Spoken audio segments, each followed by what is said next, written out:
Game 2 then on Dreamcatcher between Tahn and RandomBanana. Yeah. So, first game, it was a proxy hatch, and it worked. It shouldn't have worked, but it worked. So, yeah, that happened. Let's see what the opening looks like this time. RandomBanana again going for this set back pylon rather than a pylon at the top of the ramp, which means you will need 2 gateways to wall successfully, or gateway side core. Personally, I prefer pylon right here, gateway with a one unit cap. But no matter. Anyway, it doesn't look like there's going to be a proxy hatch this time. It is hatch first, and spawning pool building, gas building, everything looking essentially pretty normal over here. Side core comes down.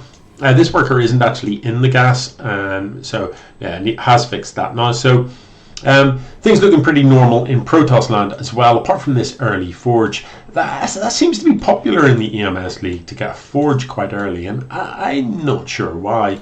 In general, as Protoss, I don't bother with the forge until about 6 minutes, somewhere about there. Sort of 3 bases, drop a double forge, and start cranking out the upgrades. 1 base forge? No, not generally. The cost of upgrades. You're better off. Hello. You're better off having more units, to be honest.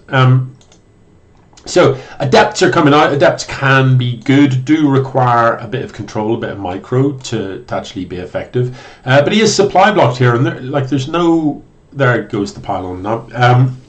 Yeah. So this expo quite a lot later than the Zerg, but that is normal. Tahn does have a third coming down. So this game looks remarkably normal, but what I'd really like to see is these adepts on the other side of the map causing problems for the Zerg, because you can shed them in, you can snipe a worker or 2, run about, give the queens the run around, shed in, shed out, try and get a lot of value from them.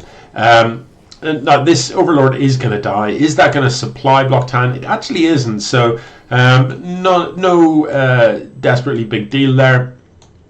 And it does deny scouting. The Overlord never actually got any depth, really, so the Overlord doesn't even have full confirmation of the expo. And if there was a Stargate here, for example, the Overlord wouldn't know about it. There is another Overlord ready in position to go in, and come about the 6 minute mark, that is about the time to send it in, because people's tech choices start to crystallize at around that time.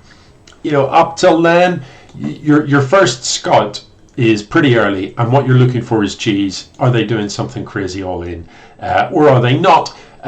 Your second scout needs to be a little bit later than that to kind of have a little poke in and get confirmation of the tech choices.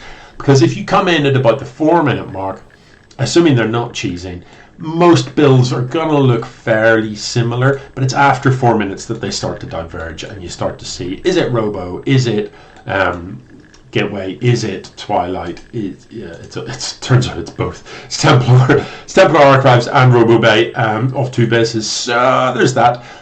Anyway, Tahn expanding into the gold, has got double Evo and Roach, the Roach Warren over there, and he's beginning to spread creep outwards. Has got a reasonable number of queens as well, so actually quite liking what I'm seeing here from Tahn.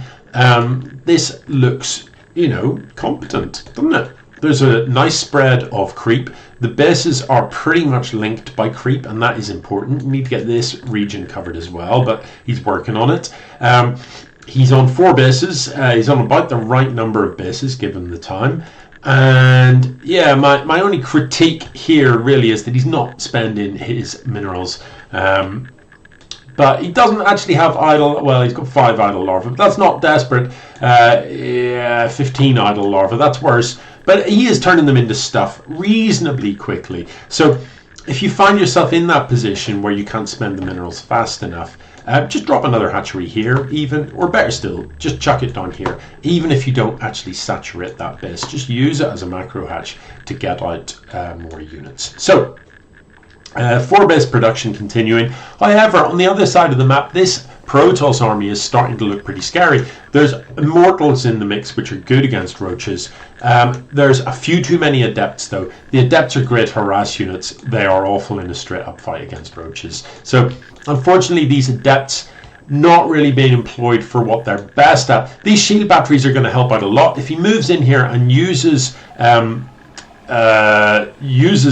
disruptor, you need the disruptor ball, and you need overcharge on this shield battery. Yeah, that disruption ball achieved literally nothing.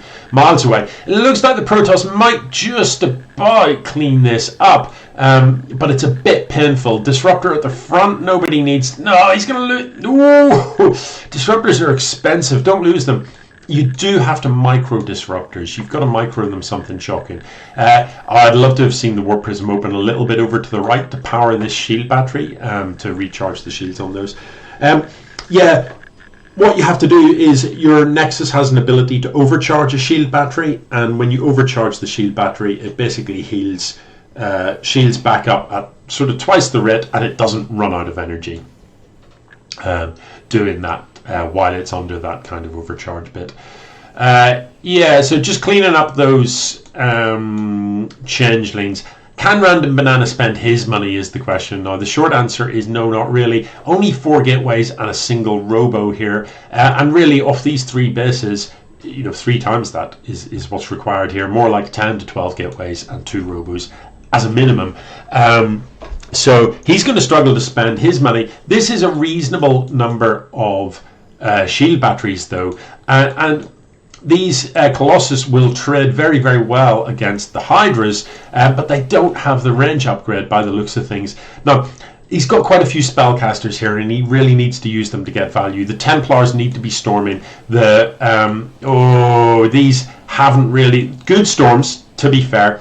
The Colossus haven't been microed back, though. Colossus outrange Hydras by a country mile, so don't stand and fight within range of the Hydras. Pull them back, shoot. Pull them back, shoot.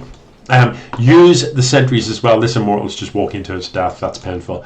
Use the sentries as well to drop force fields to zone out half of your opponent's army. So, yeah, spellcasters are brilliant, and Protoss spellcasters are kick-ass.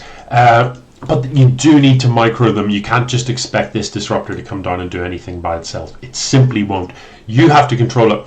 And this is a perfect scenario. On a ramp, a single disruption nova could kill roughly half of that army, and it would be brutal to watch. This is pretty nasty. I'm loving the gloop. Just freezing up all of these buildings. But even without the freeze, there just isn't enough production here, and so RandomBanana is going to drop out of the game. But yeah, I liked RandomBanana's army. I didn't, not out of practice. What? You had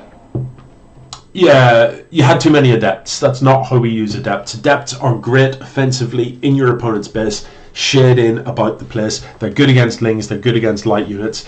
Even in a main fight, you can use them to shade underneath your opponent's army and sandwich. But against armored units like roaches, they just don't cut the mustard, and you would have been better with Stalkers, or indeed Charge Zealots, or essentially any other unit, to be honest.